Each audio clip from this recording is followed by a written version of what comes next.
Hi, I'm DK Roster. Welcome back. We are under, and I've been told it's a male cemetery. We are at the Fort Picton, and we are here to speak with none other than Mr. Unfortunate. Some people call him James from Joan and James fame. Some people call him the great-great-grandson of Miss Rubble. None other, though, than Clifton Ryan. And we still say mighty, the mighty bomber at age of 39, as he would have informed me. Mr. Ryan, how are you doing? I'm quite well, thank you. And we want to thank you for actually making the time to speak with us at this point in time. Yes, I was told that you would be here sometime last week. My daughter, Shoma, told me that you all will be coming. So I was looking forward to it. Mr. Bomber, Yes. is there a special spice that comes from Grenada and influences Trinidad and Tobago? Well, I don't know because when I came because my now wife was my girlfriend in Grenada, and she left. And the lady who used to take care of her, she used to call her mother Nenny, and they came to Trinidad. So a football side from Trinidad came to Grenada to play football. They were called the Sin Pin Boys. They were a gang of footballers from the fire brigade. So when they spoke to me and they realized that I was a Calypsonian in Grenada, and they became friendly with me. And so I had a friend on a boat. I don't know his name up to this day. I just used to call him Trini. We were friends. And I went to him because she wrote me a letter from Trinidad to Grenada. And I remember quite clearly the words were, Clifton, if you don't come, I will throw myself on the train line.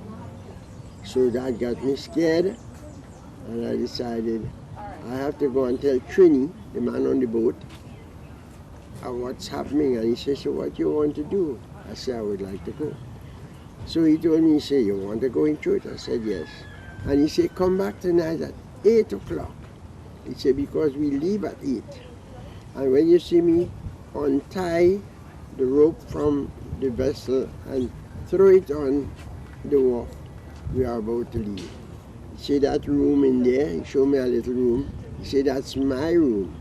I am the cook. So you go in there. Nobody don't answer anyone except me. And I went in and I stayed there. So I went in about 8-ish, and I was getting kind of lonely, you know, I alone in there. But he told me not to answer anybody or anybody. Nobody called me, so I stayed. But when it was about 12 midnight, I say to myself, I say, wow. Well, as I did at the time, and I am now, I have on a watch. I had on a watch. I see it was 12 midnight. I say, well, nobody checked me or something. So eventually I heard voices speaking, and I realized it was some of the footballers that came from Trinidad, Sin Fin boys. But while they were playing the match in Grenada, I was backing them. And the Grenadians who were born in the same country as I do, they wanted to beat me. And one or two of my good friends tell them, you don't hit he, you know, he don't take no lash. And so on. So it's a long time you have that name, that nickname? Well, all right. No, well, I give you now. I began to sing Calypso since I was 11 years old. But there was a lady, she died now. She died at the age 99. Mrs. Pansy Rowley. She had a choir. I don't know for what reason, they called it the Pygmalion Glee Club. And so she was coming down a place called Halifax. We have a Halifax Street in Grenada. Halifax and St. John. And she saw me, but she knew me, and she said, Ryan boy. So I look up and I say, yes, Mrs. Rowley. She said, what you doing outside here? You should be in school. I said, no, Mrs. Rowley, I don't go to school. I work half day to get something to eat. And that's it. I go to school half day, only in the morning. So she said, well, why? I said, because my mother died and I have no one to take care of me and so. So eventually she said, but look, your copybook in your pocket, your school book. I said, that's not my school book. That's my book that I write calypsos in. She said, you sing calypsos? I said, yes, I do. So she said, sing one for me. And I sang a calypso, which I don't know why, I can't remember that one at all. Juvenile Delinquency. That was the first calypso I ever made. And I went, I went to enter the competition, and they told me I'm too small. And she said, okay, I will go and see that they enter you for the next carnival, because that time, Grenada and Trinidad and Tobago used to have carnival the same time. So she went and she entered me.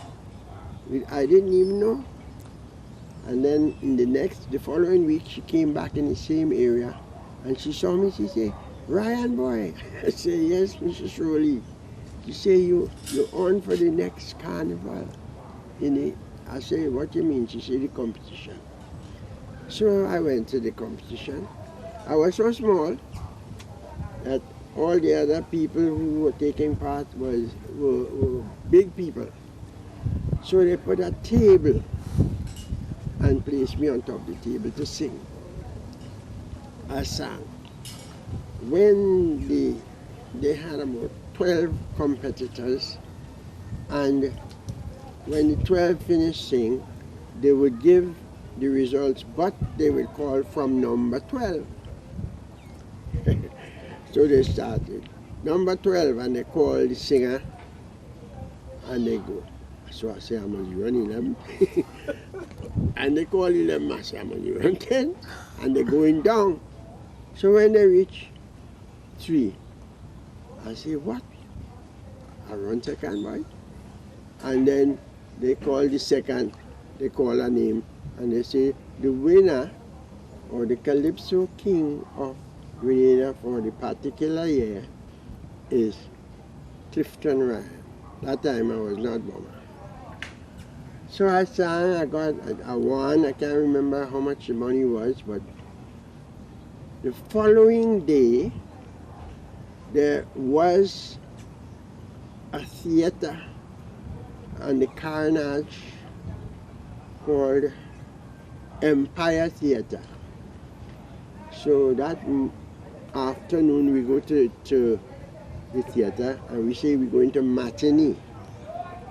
We didn't say we're going to cinema also.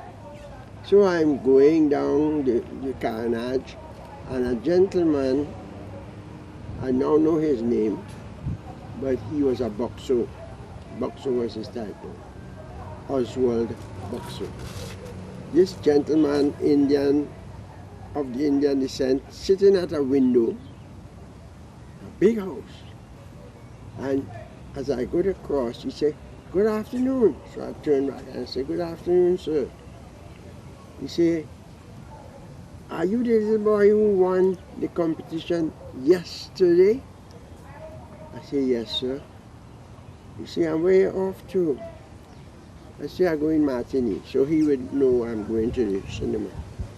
And he said, well, you more than one. You drop a bomb, they should call you bomber. So as he said that, when theater was over, I went down and I used to sleep in a lady's kitchen, a lady who had a child for my father. And she said, well, I could have take you here, but I have 5 children in this house. Can't take no more. So you could sleep on the bench in the kitchen. So I used to sleep there. And in those days, they used to have We used to call them latrine. That is the toilet. The outhouse, yeah. Built with galvanized. One side is the bathing bathroom, the next side is the toilet. We call it the latrine.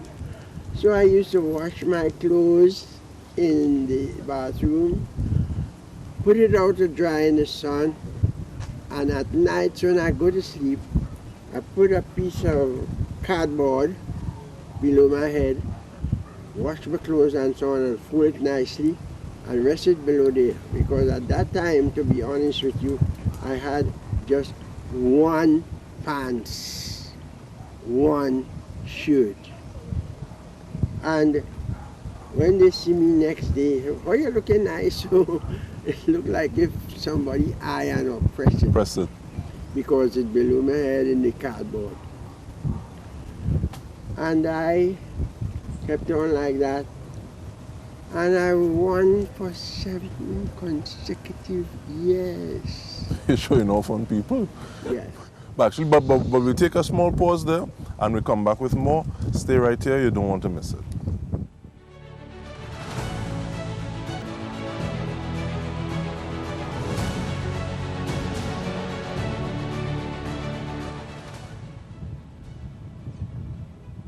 Welcome back. We are speaking with Mr. Clifton Ryan, the mighty bomber, 39 years old at this point in time, and recounting some of his time in Grenada, winning 7 years consecutively, I believe, before coming to Trinidad and Tobago. And I actually came to talk about a love story, you know, and you give me the love story because I'm thinking about the love with you and your wife, girlfriend at the time, also the love of Calypso, which has never left you. And that is one of the things that I want to talk about now, because there's a way that you write that makes me look at words differently. So, and you know, there may be a saying that we use all the time, but the way that you would build a story, and then when you drop that line that we use all the time, is a punchline. So like this fellow who climbed up the highest steeple, and when Miss Botswana passing, he threw down himself. He said he fall in love instantly.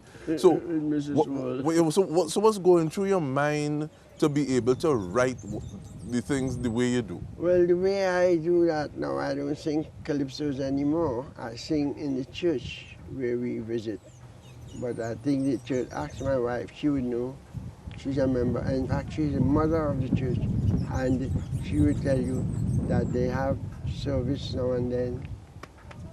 For how much now? An hour and a half? Hour and a half. And sometimes I go, sometimes they carry me, but most of the times I'm home.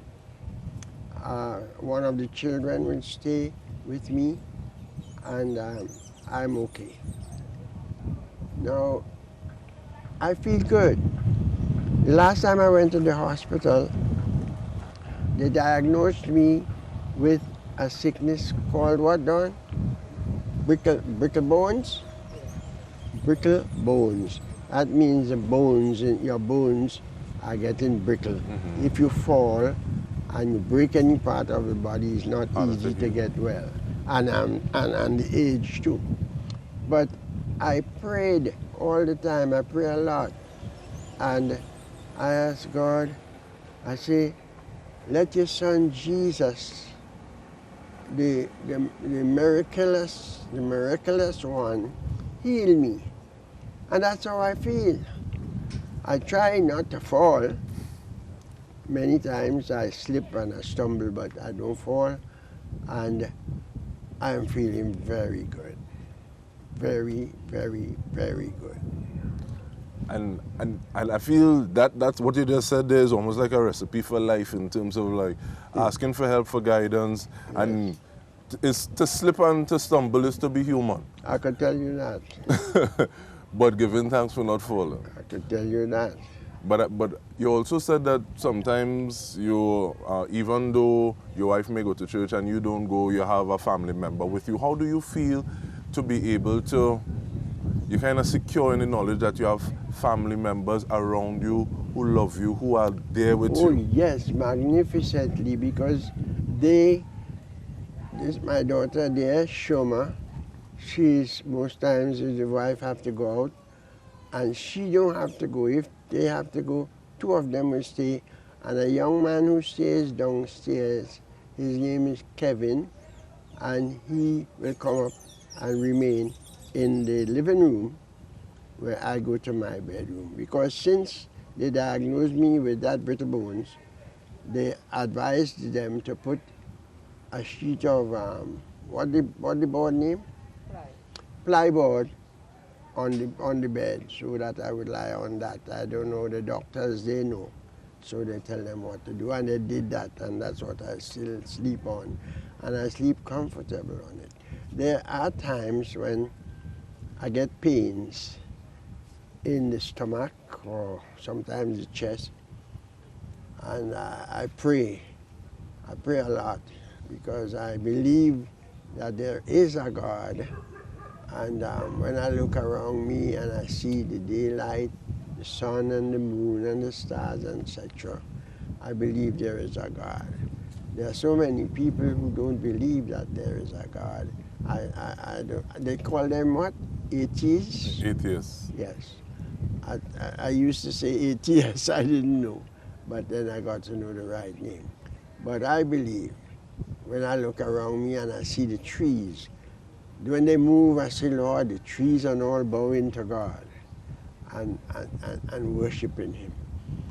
Nevertheless, I admire the things God made, the birds, even the bees, although sometimes they sting. They stung me when I was in Grenada. I went up by the fort and I saw, we know it was a maribone nest, but I didn't know. And I took up a stone and I felt it and I hit the nest. My God, I'll never get bitten so in my life. To me, maribone this thing harder than Jepper. I could tell you that. So my sister, Ermintrude, not the favorite one I had. The favorite one was named Betha. Not Betha, sorry. Avis. And Ermintrude took out stings from my head for 2 weeks, all in my face. And there was a drugstore not far from where I used to sleep, and about from here to where I live. And I used to send there, his name was Mr. I forget the name of the man who had the drugstore, but his name, I can't remember. And I sent my sister there, and she told him what happened with the Jack Spaniels, and he gave her a rub. And she rubbed it on me, and some of the stings came out of themselves. But other than that, she had to pull them out. It took about 2 weeks eventually, but I got cured. And then, as I told you, I used to run. And I was very fast. I used to run here too, because they just have races here on Independence Day. And I used to run here, and most of the times when they called for the father's race, that was my habit of winning that all the time. But the thing is that if you are 39, I am 4. So give me some advice to make a little 39 now. Well, trust the Lord. Trust in the Lord. And don't despair. He will take good care of you.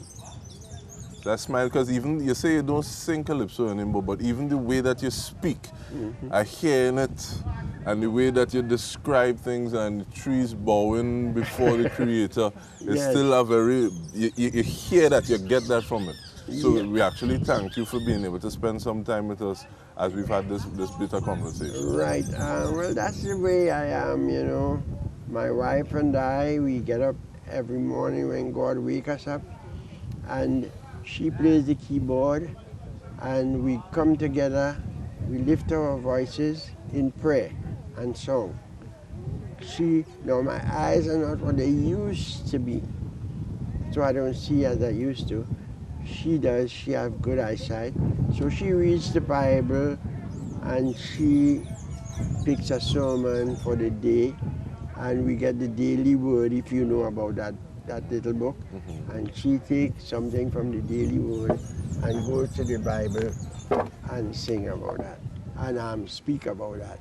And I try very much to remember what the sermon was for the morning through the whole day. Even the next day, sometimes I ask her, I say, you remember what the sermon was yesterday? Sometimes we remember, sometimes we forget. Because the Bible in itself says human beings do forget. And so on. I read the Bible twice, from cover to cover. And I was hoping to read it a third time before God read it for me. But the eyes, I don't see as I used to before. But the Bible said that, like you said, that humans forget. And because we forget, those who have that platform, I think it's our responsibility to make sure that that remembrance goes on. Yes, and definitely you are one of those that we want to remember and give you the accolades that you have worked very hard for. John asked James what he wants to play. He making style and he wouldn't say. Whenever I remember others had to laugh, the little Sarah boy turn and he tell the crowd, he said, dying, dying. Come now we play to mommy. If you hear him, you is the mommy. And he tells she, I is the daddy. He gonna again dying, dying. Make up the bed, yeah we do. And when he wake up tomorrow, me and you don't mind it a popo.